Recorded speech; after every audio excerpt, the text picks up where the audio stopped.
the Thursday night edition, formerly known as Orange and Blue Bloods, but we just called it the Buddy Martin Show tonight. Our usual cast of suspects. Always great to get them back together again.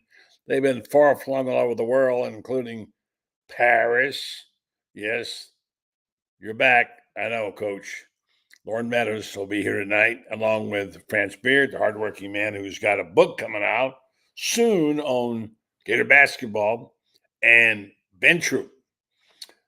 84 Reasons. He'll be here to talk to us about, among other things.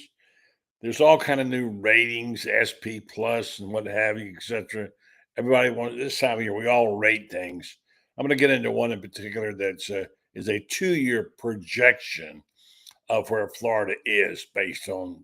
Well, we'll see. We'll talk about it. But Troupe is joining the program in just a moment. So let's go ahead and light it up. Come join us and tell us what's going on in your mind. Lots to talk about today. If you like golf, US Open, my goodness, I just watched about 12 hours of it on Peacock, and lots more. So I might even talk some College World Series. You never know this program. I'm Buddy Martin. Here comes Troupe in just a minute. Yes, it's time again for Buddy Martin. Call him up and tell him what you're thinking, but be kind because he's doing the best he can. Better, stronger, faster. Mama says that alligators are ornery because they got all them teeth but no toothbrush. Hey, what if the voice calls while you're gone? Take a message. Bye. You ready, champ? I'm ready for this my whole life. I'm incapable of small talk. But that's why you love me, right? Kind of intimidating to be in the presence of so many great athletes.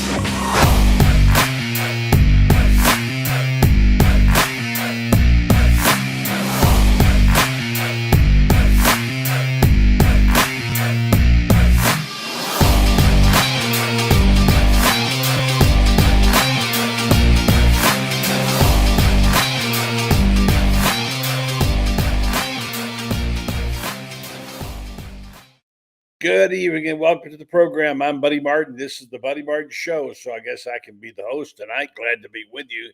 We're going to go right to the Orange and Blue. We're going to talk to our good buddy, Troupe, who's been busy on his own 84 Reasons. And I'm telling you, things change so fast. I just saw a photo of a Gator player who was so ripped I didn't recognize him. Stuff's happened. It's getting close, folks. It's the middle of June, and September is just around the corner. I can't wait. I'm getting excited now for college football again. It's time. Enough of the baseball stuff and all that. It's good to have it, but we love football, right, Troupe? Yes, sir. It's always good to be on with you, buddy. And, it's always football season. But, when you are the University of Florida, the springtime is the time for a lot of people to, still go out there and shine. But, hey, I'm counting down the days just like you, buddy. Yeah, I don't know. This is I kind of like it in a way. We get a little bit of relief from the daily grind of things like NIL and things of that nature, and we get a chance in recruiting to think ball and talk ball, which is what we've been doing since we started this program. And tonight there is one rating system I'm not 100% familiar with, but it's a 2-year projection of Florida based on, what the resources, the coach, et cetera, retaining coaches, the quarterback, et cetera. We'll talk about that some tonight because one of the things I've noticed, I said this to Tony Barnhart last night on the program, the national media is always just a skip behind what's going on. They're not up to speed on what's really happening. I just, for instance, saw a photo of Cormani McClain, as you remember, the former 5-star who basically was let out to pasture. Billy Napier picked him up as a defensive back. This guy is a physical specimen. He wasn't 6 months ago, but he is a physical specimen. And if what we're hearing is true about him, with the size he's got, I mean, this guy is going to be something else. That's where they need the most help is in the defensive, in the backfield. So meanwhile, as we're doing that, we'll also tell you that the US Open today, if you care, I do. I watch it all day long on NBC's other network, Peacock, And just so you know, the leader is an American, but he's not Scotty Scheffler. Guy named J.J. Spawn, most of you probably never heard of him. He's 4 under. Scheffler is 3 over par with one of my picks, Bryson DeChambeau, also 3 over par. And by the way, Rory McIlroy is also at that level. So McIlroy, the greens at Oakmont, I don't know if you saw any of it at all, Ben. These greens look like if you were putting a ball on terrazzo floor. You know what terrazzo is? Those things are so fast. And the rough looks like it plays like it's ankle deep. It's a treacherously hard golf course. So I've enjoyed it today, and we'll see more of it tomorrow. Meanwhile, football. And I want to know what you've been picking up on Recon lately, Ben. I mean, just like you, but I mean, I'm always looking at Florida to make sure, checking them injuries. I mean, I understand that this time of the year, as long as you're not making no headlines for nothing negative, I'm good. I mean, I've heard, I'm happy for Commander McClain for a lot of reasons, but the biggest one is, I remember when he came out, obviously a Florida native, goes to Colorado, and it doesn't really work for him. So people thought that Deion and company wasn't rooting for him. And I remember Deion coming in saying, I just hope that whoever gets this young man understands that they're getting a talented player. He needs to go to a place that's structured. They got to coach him hard. And if all those things fall in place, and I want to say, I think the thing for a guy like Commander McClain, it was never about his talent, right? It was never about his ability. It was about his mindset. And for those who don't understand, a lot of players, including myself, have to go through the mindset shift. Before you do anything else, you gotta change your mind. You gotta understand where you are. Well, how do you do that, Ben? I mean, people talk about it, but it isn't like you can't turn a switch and say, I want to be a great player. How do you get to that mindset? That's the key. You have to. It's crazy, and that's a great question too, buddy. It's crazy though. The same way you're gonna play is the same way you have to shift your mindset. You have to trust it. You got to trust the process because, unfortunately, for a lot of us, we've come up. We have. Some of us come from great situations. Some of us don't. But it develops a level of distrust in people, coaches included. And that's what's being rebuilt. Because, you have all these situations and experiences in your life that make you, hey, I can't trust nobody but this person, that person. Well, Coach Spurrier, Coach Zook, Coach Maya, Coach McClain, Coach Napier, and the list goes on and on. You got to believe in what that head coach is preaching. And you didn't know how good you were, Ben Troupe. You didn't know how good you were. You came and they gave you a wake-up call. I think, but here's the thing, though. You have to have a coach who, Buddy Stevens was my coach my junior year. May he rest in peace. And, yes. Coach D, Dwayne Dixon. It's the way that they coach. Ty Tolbert was my coach my junior year. I'm sorry. And Buddy Stevens was my coach, my position coach my sophomore year. They have to coach you in a way to where a coach's job is to get a player to do what they don't want to do to become something that only the coach can help them become. Correct. That's what coaches do. So a guy like Commander McClain, I guarantee you, he gets in that DB room and they're telling him, look, man, you got the tools. You got the talent. You got the gifts. You got the ability. If you buy in, because sometimes they'll say, well, what if I buy in and it don't work out? The coach should say, well, what if it does? Because I remember that pick. I don't know if it was against Kentucky or UCF, and when Kamani had it, and I just remember how crazy the sideline went for this young man. And the game was over at that point. But I just think that for me, buddy, I'm always rooting for players like Commander McClain because he represents more of what college football is. I would love to have a player that's already, put together, already ready, already got the mindset, all that. But that's what college is about. College is about stripping you of where you are to, to rebrand you, to where you're gonna be. And I'm looking forward to seeing this young man get out there because, buddy, just like I know. I mean, we've had okay cornerback play, not elite cornerback play as of late. And I just wonder how much better and how much more dangerous our defense could be if the two guys on the outside could just let them go play. They're going to make mistakes. They're going to give up some balls, but let them go play. And sometimes a player like McClain he plays better if he does give up a play to play. Hey, man, trust your technique, trust your training, trust what you're doing. But I'm just happy at the fact that this is 2 off seasons in a row, buddy. Yeah. No drama. No, I mean DJ Lagway, he's back throwing. Obviously the strength and conditioning program is obviously working. I be seeing, obviously, you start talking about the media department. I be watching them on X and IG, and and yes, I hear the whispers, I hear the analysts, I hear the journalists, I hear the naysayers, I hear the columnists, but I'm like you, buddy. I mean this humbly. Some of the people that's covering Florida, and I'm talking about the national ones. Some of this is lazy journalism. Some of this, they're not watching.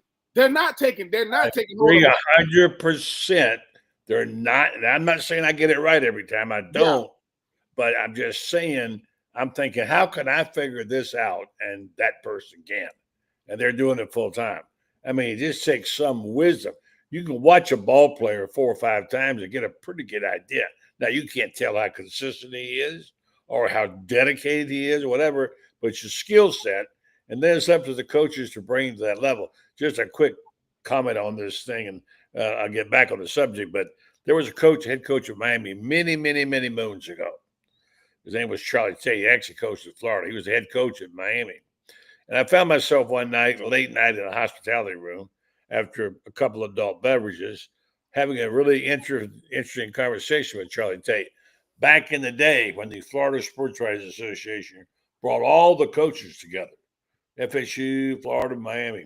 And I just happened to spend quite a bit of time talking to Charlie Tate. And I asked him a question. I want you to ponder this.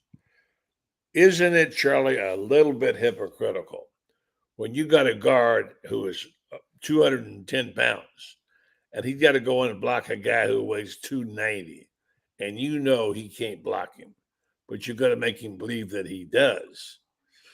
And what do you think he said? I mean, yes, it is. It is. Yeah. But you've been told sometimes to do something. You wanted to say, Coach, there ain't no way I can do that. That guy's 10 times faster than me or whatever. We all have limitations. And you were a great player with great skills. But then you don't, if you're a player, if you say I can't do it, you're a quitter, Ben. Yeah. And it takes the quicker a player understands that a coach's job is to watch what makes you tick, watch what buttons to push, and they're gonna push them. A coach's job is to say, look, my job is to make you comfortable being uncomfortable. You got to learn, one, a coach makes you feel pressure till you learn how to apply pressure. And to those players that learn that the method of these coaches, the method to their madness, I mean, I'm going to keep saying this. Coach Spurrier was the coach I chose. Ron Zook was the coach I needed. I needed Ron Zook for so many reasons. And it takes a while to realize it. But then you start looking at how you play, how you prepare, how you go about stuff. So much so that your teammates are asking you, Troupe, do you get tired? Yeah. Troupe, do you ever feel like doing this? Yeah, sometimes I don't, but it ain't about me, man. Yeah. Like, if it's about me, the hardest thing to kill in a player is the hardest thing to kill in a person, and that's selfishness. You got to kill it. And as long as there's something in there, buddy, it's going to show itself. And I think for these coaches, they're saying, look, unselfish is not just a catchphrase or a buzzword. The more unselfish we are, the more you're not going to have to ask players to do stuff. When people say, hey, man, what you do? I'm a football player. What position you play? Well, the position I play that's best suited for my talents to get the most from me and for my team is tight end. That's what they got me at. And I'm bought into it. So much so that my senior year or junior year, Ron Zook is telling me on the goal line, I want you to be the lead blocker like you a fullback. Now, the old me would have been like, why would you do that? The new me, as he used to say, would say, all right, coach. He'll say, Ron Zook used to say it, and I believe in it. He said, Ben, if this is a feature presentation, if this is a film, and the film is called Florida Gator Football, you're one of my lead actors, right? But I'm the producer. I'm the director. I'm the one telling you what to be. He said, you got 2 lines. And your lines are coach me, coach me. That's it. That's all you get to say. Coach me, coach me. He said, because if you're saying anything outside of that, that's not in the script. You made that up. And buddy, looking back on it, Mm-hmm. He was right because Ron Zook understands. He said, "I'll let you know when you practicing hard. I'll let you know. I don't ever want you thinking you a finished product. I don't ever want you to get satisfied in your place, because when you do, you're going to go back to the selfish part. You got to kill that selfish person. That's why you get up early. That's why you stay late. That's why you watch film. That's why you lift a little more. So I think for a guy like McClain and guys like him, what they don't realize is this. The best teams are unselfish. The best teams are player-led. The best teams do not care about who get the glory. And when you play like that and you start winning, you just look at the coach and say, "Hey, family is something you inherit or something you just are naturally a part of. You inherited your teammates. You didn't get to pick them. But when you look back on this thing, the type of player I wanted to be doesn't matter. The type of player I was, you got to ask my teammates. Because they can validate it or invalidate it. They'll say, Ben, you was good. Ben, I'm going to stop you on something. Well, and this puzzles me because I know Ron Zook. He's kind of a friend of mine, although he acts like he's not sometimes. I've known him a long time. I got to know him better. I hear all these people like you talk about what a good coach he was and how much they wanted to play for him and how they got the best. If he's that good, why couldn't he make it in Florida? Because, buddy, sometimes you the right coach, but sometimes the situation is just bigger than you. Like Ron Zook, it ain't, look, I will say this. 2006, and I love Urban Meyer, and I mean this humbly. The key contributors on 2006 got recruited by Zook. He recruited all the key guys. Yeah, he did. Now listen, that is Urban Meyer. Urban admits that. And what I'm saying is, buddy, sometimes, and Ron Zook will tell us this. He said, either I'm the guy or I'm making things better for the next guy. That's humble. That's he said, look, either I'm the guy or I'm making things better. Well, when I think about the key guys, Chris Lee, Dallas Baker, you know what I'm saying? You talk about Steve Harris, Joe Cohen. You know what I'm saying? I mean, you're talking about guys, you know, like Bubba Caldwell. I'm not saying that they were the reason why you won. I'm saying the foundation was already built. You think Chris Lee is afraid in 2006 when his first start as a freshman on the road was at LSU? Yeah. That Chris Lee was 3-3. We just played Ole Miss. We lost. We're 3-3. Our next 5 games was LSU, Arkansas, Georgia. I want to say Georgia, South Carolina, Georgia, LSU, Vanderbilt, and I can't remember either way. And we went after those next 5, we was 8-3. We won our next 5 in a row.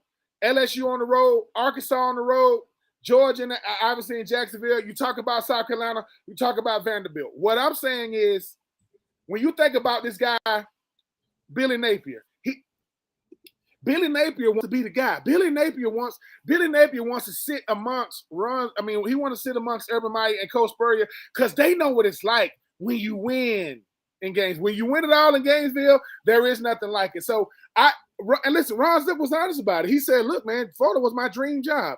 That doesn't mean, but you can't lose to Mississippi State that year. That's how you lose." And it was a setup already. I mean, look, when that job, Urban Meyer was waiting in the wings.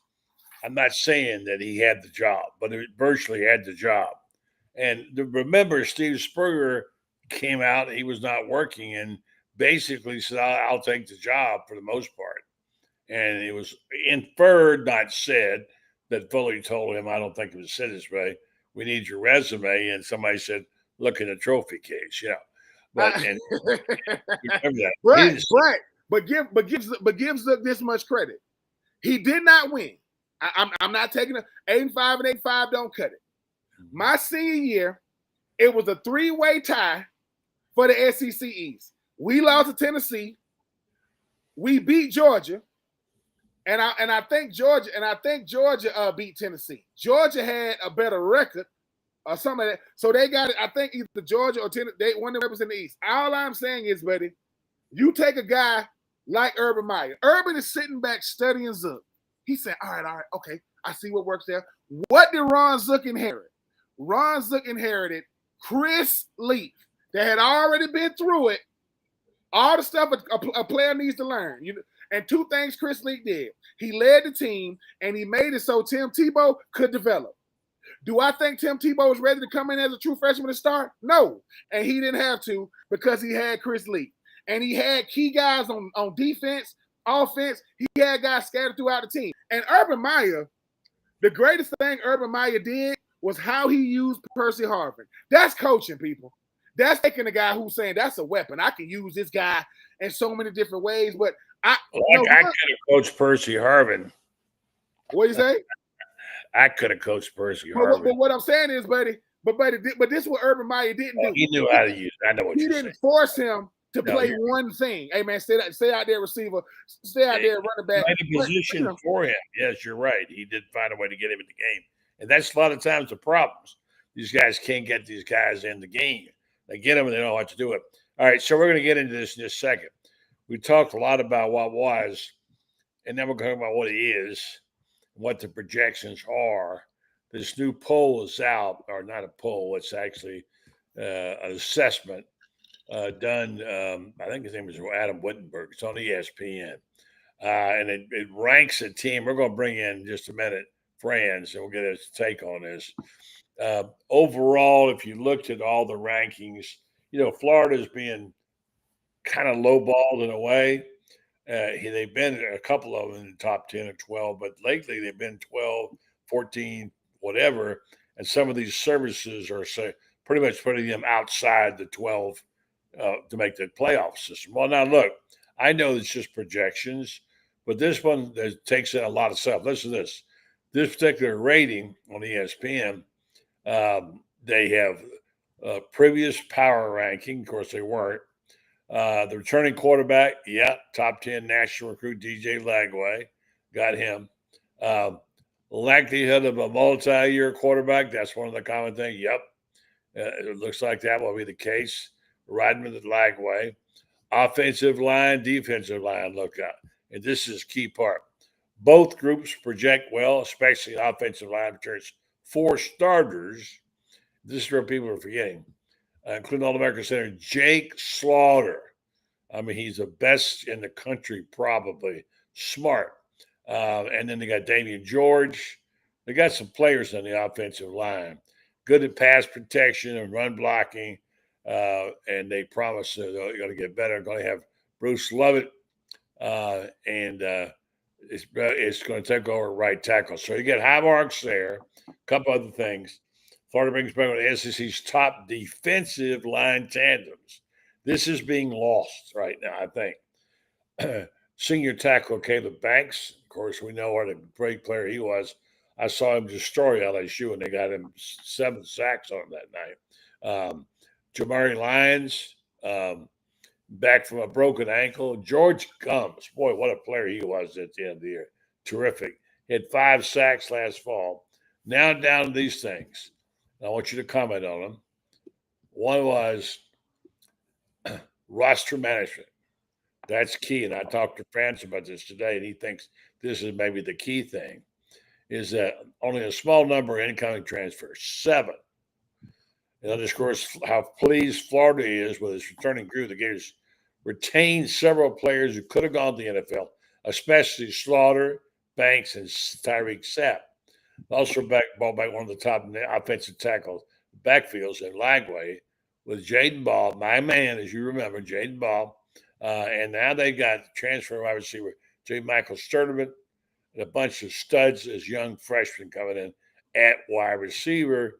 And they signed consecutive number 10 recruiting classes. And finally, star power. Billy Napier has his best roster entering year 4, headlined by established stars in Slaughter, also Sapp, and some non-seniors like Lagway Ball and Bryce Thornton.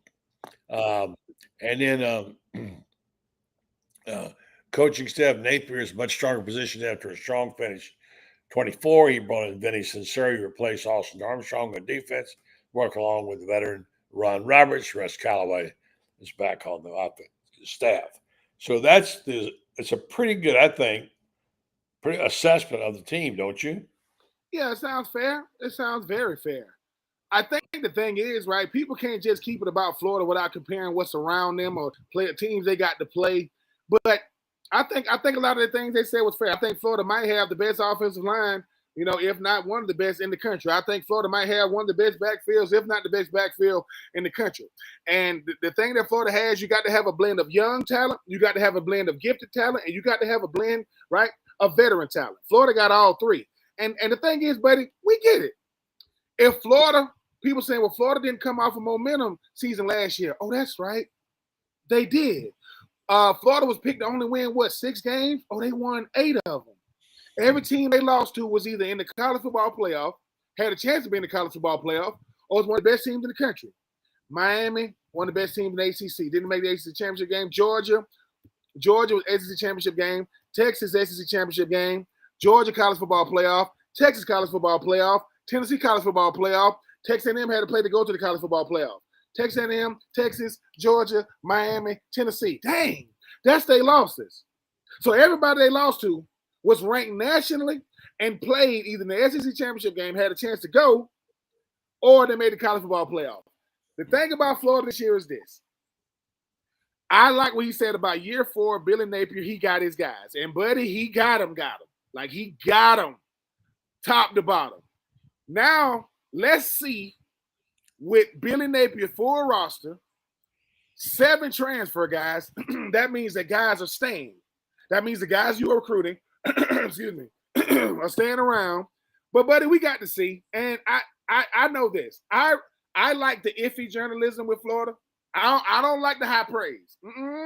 I don't want the high praise because I didn't come up with that. And I was on number 1 ranked teams. I was a part of number 1, number 2 recruiting classes. I had Coach Spur. We was ranked number 1 in the country. You got to have an edge street. You got to have an edge street. But the thing is, we got the 3 things you need to have in football to win. A head coach that's been around, check. A top tier quarterback, check. And a culture. Florida is building the culture right now. It's not all the way built, but people say, what is culture being? Culture is player-led, and it's when you're at your worst. I don't think Florida's anywhere at their worst. No one wants to talk about Florida going 8-5 with the hardest schedule in the country. No one wants to do that. I get it. You don't want to get no pub. But at the end of the day, Slaughter is the best center in the country. You don't got to like it. Proof is in the pudding. You got a brick to prove it. We got a very, very cohesive offensive line. We are rock solid at the quarterback. The quarterback and running back position. We got some straight killers at receiver. I just got to see how it's gonna look. I got to see it, and we got a defense that's good at every position. They don't got to be great. We good in our front four. We good. We gonna be good at linebacker. We gonna be good in our secondary. We just got to put it all together. And like I said, I'm looking forward to seeing how this team is gonna look because DJ Lagway getting the experience that he got, through injury last year is gonna help. It's gonna help out a lot. But Billy Napier handled his shoulder situation or injury situation in the spring beautifully. He's already back throwing, and like I said, I'm just looking forward to seeing it. I'd rather, if I'm looking throughout the state of Florida, Miami got a transfer, Carson Beck. I don't know who this dude is for Florida State. Got to see him. And we play USF. I like our chances. I like Florida's chances. I just do. And I know we got Texas coming to Florida. I know we got to go to Kentucky. I know we got to go to LSU and all this and all that. Well, you got that whole month of what I call, is brutal. It's the scorched earth month, I call it. And I've gone over the schedule. It starts with game 3 at LSU at night, and it don't get any better. We'll talk about that with Franz Beard in just a minute. He's here. We had a conversation today about this poll you and I have been talking about, where after saying all those good things, they've got Florida picked 15th on a 2-year projection. Sounds a little bit high to me. I don't know. We'll see, but we'll see. What they have a pick last year? What they have a pick last year? I don't know. This is a new thing. It's a 2-year projection. No, what I'm saying is, if you go back to last year, right? There ain't no this supposed to be the Ohio. This supposed to be the Ole Miss team that go to Atlanta. Remember that? They got Jackson Dart. They loaded. They going, right? Brian Kelly. They supposed to make the college football playoff. Who kept them out? Oh, okay. I thought that was a team that kept them out. Yeah. Well, let me do this commercial while you clear your throat and bring Franz in. I want to tell folks, thanks to our great sponsors, particularly this guy, Meldon Law. They've been doing our sponsorships for several years now, and they not only back it up in every way, as good lawyers and good people and good citizens and great Gator fans, they are the only official law firm for the University of Florida. They also have great giveaway programs. If you need something, some goodies this fall, I suggest you go to the Facebook page of Meldon Law. They're giving all kinds of things away. They have a habit of doing that over there. And our friends over at Jeffrey Meldon, of course, has been doing this for a long time. He's done everything from buy transportation for the band. He's just a Gator at heart. He's orange and blue through and through. So go see one of his law firm, one of his law offices in Ocala, Gainesville, Lake City, and they will take care of you in a way that you should be taken care of. And Wilson, by the way. Meldon Law, they won't back down, Francis. I love the hat. The fedora's back.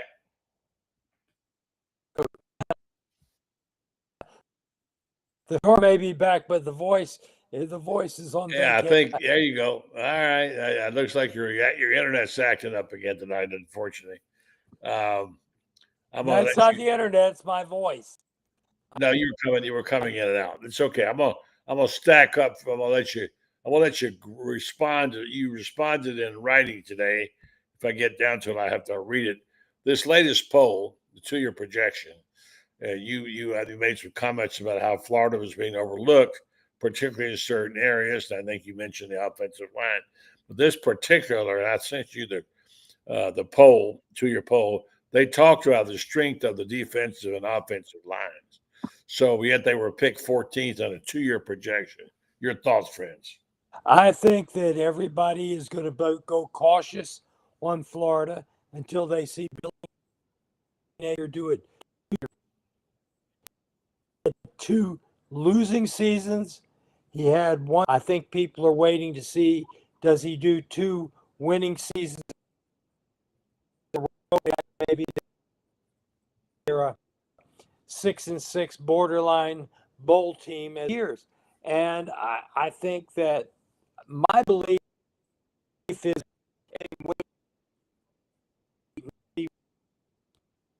everybody believes the potential's there, the star power is there, starting with Lagway and other things. It's kind of like going back to some of these magazines and things. Jaden Baugh and Jacoby Jackson aren't even mentioned in the top 1st, 2nd, and 3rd teams by Lindy's. Are you kidding me? Austin Barber, not anywhere on anybody's list, and yet Pro Football Focus has him a number 1 draft pick. Now, how's that going? Well, it kind of goes like this. Walter Clayton Jr. didn't make first team All SEC, and yet he was the most outstanding player in the NCAA, and he made consensus first team All America. Jake Slaughter didn't make first team All SEC, and yet he is the consensus first team All America center. So I think there is an inherent bias against Florida. I hate to call it a conspiracy theory, but how else do you explain how time and time again outstanding players at Florida get overlooked? And, can you believe Walter Clayton Jr. was Florida's first team All-America ever? We had Noah. You had Joakim Noah. We had Al Horford, people like that. And none of them made first team. So there is, I don't care what anybody wants to say. They call me a conspiracy theorist or what. But there is a bias against Florida.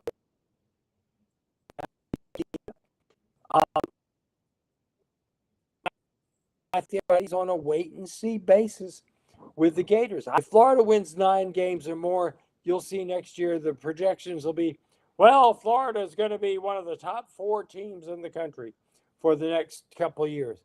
Right now, they're playing wait-and-see with the Gators. you know, I look at these projections, buddy, for LSU, and if LSU doesn't have home games, LSU would suck. The only thing they're 19-2 at home since Brian Kelly's been there.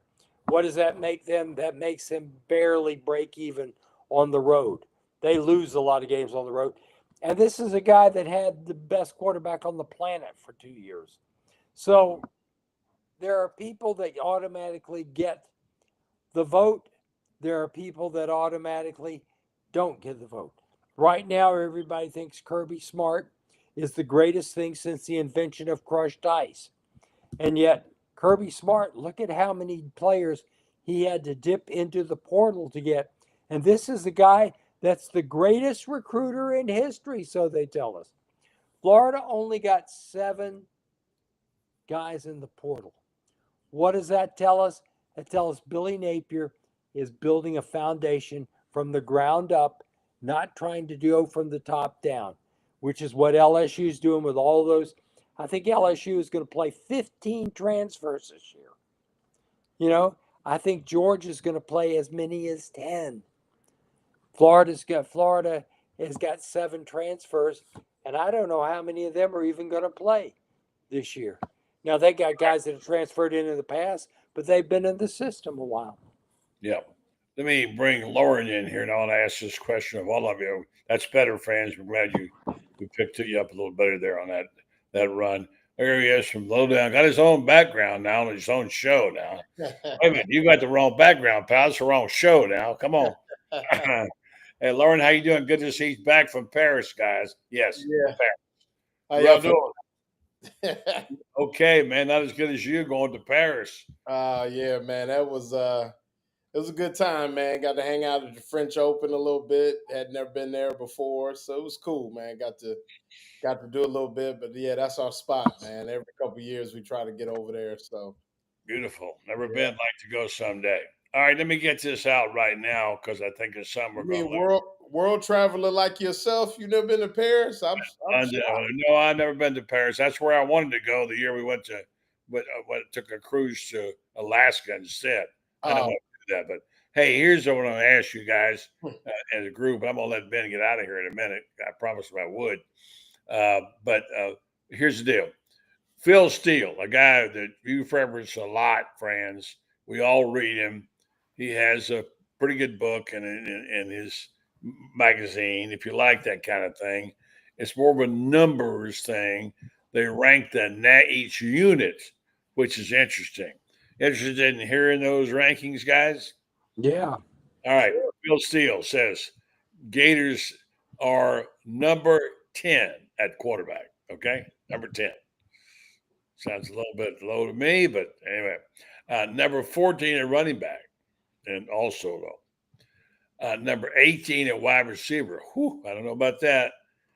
Number 5 on the offensive line, friends. So they are picking up on that.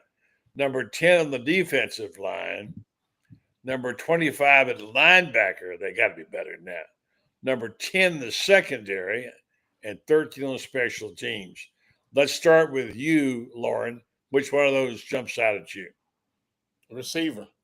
I mean, I think all of us probably would agree on that. But when you talk about guys like Dallas Wilson, Trey Wilson, J. Michael Sturdivant, just the Vernell Brown III. I mean, I know they're kind of young, but definitely not unproven. I mean, unproven per se, but definitely not, for lack of a better term, untalented. I mean, this is a group of guys that show that they have time and time again coached by one of the best. The receiver number, I mean, that's way too low. I mean, as a unit, if Khalil Jackson can come back to somewhat, healthy form, I mean, you talk about Aiden Mizell, just a bunch of guys that are primed to take the next step. You throw in the tight ends with Hayden Hanson and Tony Livingston as well. That's way too low. And I would say running back also. Those two are the two that I definitely I don't know what they see at Florida's running backs. I don't know what games they were watching last year, but I mean, you talk about Jaden Bod, Jacoby Jackson, Trayon Webb. I mean, just the pedigree there, and no doubt about it. I mean, those numbers are the two that stick out to me, no doubt. And then even the special teams. I don't know. I mean, arguably the best long snapper in the country, and my boy Rocco Underwood. Then you got the punter from Michigan, great punter, and Trey Smack, who the last 3 games. Correct me if I'm wrong, Franz, was 3 for 3 from over 50 yards. So. Yes. Yeah, I don't know where they. Yeah, that just But Phil, I mean, like Franz said, I mean, I hate to be like that, but he's always kind of down on the Gators for whatever reason, even when they had a whip back in the day. So it's just par for the course. All right, go ahead, Franz. I'll read them Well, again. I can tell you right now, he's got the running backs are the ones that stick out at me. I understand about the wide receivers because Sturdivant's the only one. They don't know about him. They don't know about him. Sturdivant's the only one that's got a proven track record. Mm-hmm. The other guys, Trey Wilson's track record is he gets hurt. So if he were healthy, that number I think would be at somewhere around 10. And next year, after Dallas Wilson and some of these young studs like Vernell, like V3 have come up there and done their thing, that number will be high. Right now, I keep looking at Florida's, running backs compared to everybody else's. Florida's running backs are so far better than Georgia's. I mean, they really and truly are. The greatest recruiter in the world is going to be playing 10, 11 transfers this year. That says something. Alabama's running backs can't compete with Florida's. Tennessee lost their running backs to graduation. LSU has no running game. They had no running game the last 3 years. They're not going to have a running game this year either. Florida's got running backs and an offensive line, and they got a quarterback. And when you've got those 3 things going, you're going to get a lot of deep shots downfield. You're going to get a lot of those 17, 18-yard passes that were the staple of the Spurrier offense. Spurrier, it's so funny. Everybody thinks that Steve Spurrier was drop back and chunk it 60 yards down the field. Probably 95% of his big plays came off about an 18-yard pass. Wouldn't you say, Ben? I can tell you this much. He was 50-50 run pass for his career. That I know. Yeah, but so Florida can run the football. And when you've got people who can run the football, you're going to have a really good downfield passing game if your quarterback has any kind of arm to him.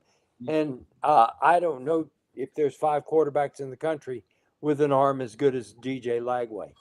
Okay, I got you. All right, let's get Ben in here because you got to go get his milk and cookies here any minute.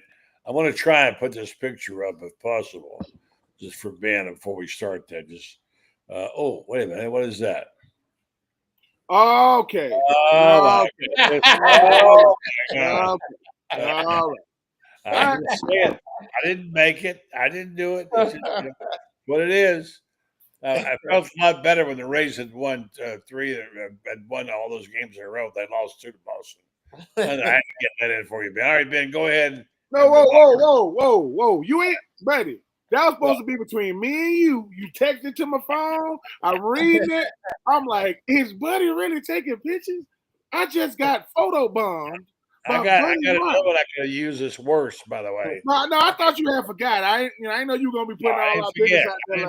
I never forgot. No. Well, unless Jesus can play baseball, he ain't gonna help me. He can't help my Braves this year. But I think the one that stands out is the easiest one. I think Franz said at the end, it's DJ Lagway. DJ Lagway, he's ranked 10th, and I get it. Sample size. They're gonna have what, Cade Klubnik from Clemson over him. They're gonna have Arch Manning over. Here's the thing, they got Arch Manning over him, right? What did Arch Manning do last year? No, hold on. That's and the reason why I say it's the most egregious. He didn't get much of a chance, so really. Yeah, but here's the thing, right? Here's the thing. I know they got the young man. They're gonna have kid from Penn State, kid from Arizona State. I get it, but the reason why I say there aren't 9 quarterbacks better than DJ Lagway, who they playing against? No, I agree with you on that. I'm not listening, and I'm not disrespecting that they play. Who you played against? How you gonna have the quarterback? How you gonna have the? I'm not even gonna mention his name. How you gonna have the QB from LSU ranked over DJ Lagway? He already saw him last year, right? What happened? He the reason why y'all went to a regular bowl game and didn't go. All I'm saying is, all those receivers that Loren was going through, why do you think they came to Florida? They can see who throwing that thing. I want to play with that dude. DJ Lagway came out and said, I'm gonna help Coach Napier on the recruiting trail. If you don't think these receivers looking at two things, where another receiver who they can pair with go to, and who's throwing them the rock. We got guys coming in from places asking out of their NILs, all kind of stuff. So I don't know if there are 9 quarterbacks in college football that are a better thrower of the football, a better player at the position than DJ Lagway. Yes, I'm biased, but I also can see the eye test in football matters a lot. So people say, "Well, what you see don't matter." Oh yeah, it do too. Yeah, yes, it does. And I did see that picture of Kamani, Kamani McLean. Boy, he looks jacked. Wow. I'm just saying, he don't got to worry about too many receivers grabbing him. He don't got to worry about that. And if they do, I don't mind these rankings. I heard a bunch of top 10s, top 15s. I know we rank kind of low with our linebackers, but I think they had our DBs ranked in the top 10, huh? I bet you. Watch where they be ranked at the end of the year if those guys can play well. But hey, yeah. I respect Phil Steele. He is. I mean, that dude, you talking about research. My goodness. I mean, that's a lot of flights. That's a lot of conversations. But hey, I'll take it. No one likes it when Florida has the quarterback that they coveted. They finally got these recruits in here like they wanted. They're gonna add some guys. We'll see. Like I say, in the words of a great boxer, it's not how many fights you had, it's who you fought. So a lot of these teams that I hear, I get it. People say, well, being Florida ain't done much in a while. Miami ain't never mind. I ain't gonna say nothing. I almost said it. I ain't gonna say it. No, I ain't gonna say it. Let you know before you get yourself in trouble. Listen. If the truth gonna get me in trouble, I'm gonna tell you right now. I don't like nobody named Carson. Not Carson Beck, not Carson Wentz, not Carson Palmer. None of them. I like Johnny Carson. Truth will set you free, Ben. Don't forget that. Saying. Yes, sir. Thank you, Ben. Hey, man, I got that working for baby girl too, man. We're gonna make that happen. Man, you the man. I appreciate you, sir. Hey, listen, and that background is serious. I am jealous. That background's nasty. I like it. I'm like it. Star now. He's a big star. You got to get ready for the reason. All right, thank you, Ben. I told you I'd get you out of here. All right, guys. So we got limited time. I want to get to some basketball stuff going on. Unless you got any other comments you want to make on football, I know Loren probably does. But I love the fact that they're playing Kentucky twice.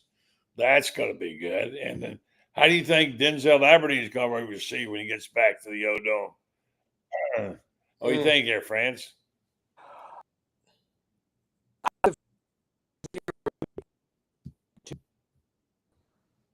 For a bit. I think that, but I think he's going to have a rough night of it all the same.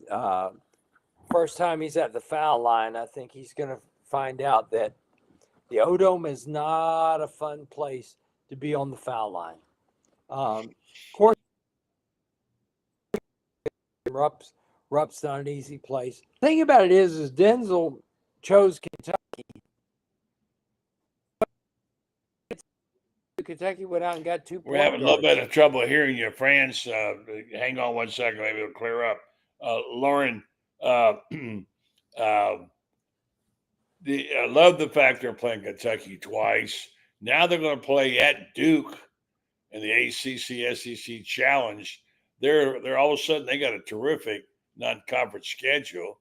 How's it looking for Coach Golden and the Gator basketball team? This is what happened when you've arrived. I mean, you don't get no better than the peak of the mountain. And, Florida is now atop the college basketball world. And the fact that this is usually spots reserved for the Kansases, the Michigan States, when you get to travel to Duke for those big boy games. And, now this is where this program is. They've arrived. I mean, you look at they've had not only did they have a great season, but they had a great off season. I mean, getting guys like Xavier Lee and Boogie Flan to come in there. I mean, and now getting the big dogs back with Condon and Chinyelu. I mean, it's a team that's going to be a top 10 team and be right in the thick of things again. So, I mean, it just shows the job that Todd Golden has done, creating a roster that I think will compete year in, year out. And, I mean, don't forget about my boy, CJ Ingram. I think is going to surprise a lot of people. I think Franz will agree with just his raw athleticism, his ability to defend, basically 1 through 4 on the perimeter. I mean, this is going to be a team that's going to be on top. And I think that, them taking that trip to Duke shows what a draw this team has become, both in the TV and just for basketball fans alike. So, I mean, they're right there. I mean, they're in the thick of it. I mean, this big boy basketball in Florida right now. All right, Franz, we talked about this the other night, and you can comment on that, but the changes in the rules, you don't really care about. You don't like the quarters. I kind of do, but the changes now, coaches are going to get a challenge. I like that part. They're going to be able to review out of bounds calls, goaltending, basket interference, and modifications in the rule of continuous motion on shot attempts. Now, I know the downside. It means the games are going to be longer, and they're bad enough now. It takes 20 minutes to play the last 2 minutes. But overall, what do you think of those? Is there one particular rule, Franz, that you like better than the others? Well, what I think is I'm going to have a lot of time to take bathroom breaks during the course of the ball game, because they're going to have a lot of stopping play. The game's too long as it is, and for the most part, most of these officials get it right. They're bad. Lindsay, horrendous. My gosh, Patrick. I could go down a whole list of guys that are terrible, but there are some really good ones out there, like Doug Shows, like Doug Sermons, people like that really work hard and get it right. I like the continuous motion bit, even though I think that a little bit too much way of judgment on the part of officials they have in the NBA. And I think there needs to be, I don't think all the NBA rules need to be the same, but I think you need to have pretty much most of them there needs to be some continuity between the two. I like the continuous motion. I like the halves. I got to tell you what, I've always liked the halves. I know we're going to quarters. That's eventually the name of the game, but college, that's the one thing that set college basketball unique from everything else. Every other basketball court in the world, they play quarters, but on an NCAA court, they play halves, and I've always liked that. But the game changes, things like that. Florida's going to be loaded. The schedule is going to be tough, but Florida has got the people to play for it. Gary Keller, former Gator All-American, and I were talking today. You think about this. What happens when Todd decides to go? Somebody says, well, I'm going to zone you. And Todd says, well, fine. I put in Klajar. I put in, Boogie Flan can flat out shoot it, but Klajar can. Alex Lloyd can light it up. There is this wonderful YouTube that shows Xavier Lee every single shot he took at Princeton. You can shoot the rock. You can shoot. Anyone who doesn't think that young man can shoot it. But here's what I love about him, guys. He is so creative with the basketball. He is extremely creative, whether it's getting the ball to somebody or taking it all the way in himself. He's a guy that that is a legitimate penetrator. And if there was a weakness last year on this team, and there weren't many, Florida did not have a consistent penetrator. They didn't need one. Yeah. All right. This We're team losing you again, but that's good comments. I'm going to let Loren finish off with his thoughts. Get out of here and do a commercial for our friends at Titan MRI. Loren, any of that you agree with or disagree with? No, I agree with everything Franz said, man. I was letting people know I ain't trying to be arrogant with my background. I just didn't think y'all wanted to see the Hilton in Nashville behind me. But I figured because everybody was going with the living room. We're proud of your show, Lowdown. You can tell us, take 60 seconds and tell us about it. No, well, it's the Lowdown with Loren Meadows. We've had the pleasure of having the great Franz Beard on, the great Buddy Martin, Ben Troupe as well. A lot of different guests, a lot of variety. We do a little thing, Kicks of the Week, where I bring out some of my best shoes that everybody knows I'm known for my kicks. We do a little Hyper Have At It, where we talk about, if it's hype, you going with it. If it's hype, you're not really messing with it. Have at it, you going with it. And, like we said, Hyper Have At It. Are the Florida Gators going to have a great basketball season? I agree with Franz. I mean, it's have at it. So, I mean, when you look at, this team and the way it's constructed, I mean, obviously I defer to Franz on the hoops, but I mean, I think, Franz and I have had a lot of discussions about where this team could be. And I mean, it's just going to be, we got a lot of grass to mow, to quote Billy Napier when it comes to football, but basketball season is going to be exciting. I mean, you think football should have a great year, and that should springboard into another great basketball season. Speaking of cutting your grass, there's a team in the World Series, a college that cuts their own grass right now, and that would be Murray State. The World Series starts tomorrow. We got about 15 seconds apiece to pick a team. Franz, you go first. I like Oregon State. All right, that's your. All right, Loren, who you got? Coastal. That hurts me. After what that coach, he's a good coach. Boy, I tell you, what did he do? Anyway, that's your pick. That's fine. That's good. All right, guys, great job tonight. I appreciate it. Sorry for our limitations on our problems technically, but all you good stuff, friends. Love the hat. Like my background now? What's that? Like my background now? Look at my background. It's cool. Looks very good, especially with that hat. Looks like you got to have a beach behind you. That hat on. I love it. Let me see if we got a beach background. It's my home till Tuesday. All right, so brother. You have a safe trip back. All right. Appreciate you. Good job, both of you. Thank you. All right, folks. That'll wrap us up for the night. I want to tell you about our friends at Titan MRI. Let's say good night to Loren and to Franz. Titan MRI, now Titan MRI Imaging, acquired High Field MRI. Joe Colorio started High Field MRI in 1997, and now he's back. They have 3 locations to serve you, and soon to have another. 2 in Gainesville with Park Avenue location, and now at the Millennium Center. 1 in Lake City, serving all of Columbia County and Valdosta, Georgia. They're soon coming to Marion County. Titan MRI and Imaging offers the same great customer service, and they accept insurance, or you can go through their convenient self-pay program.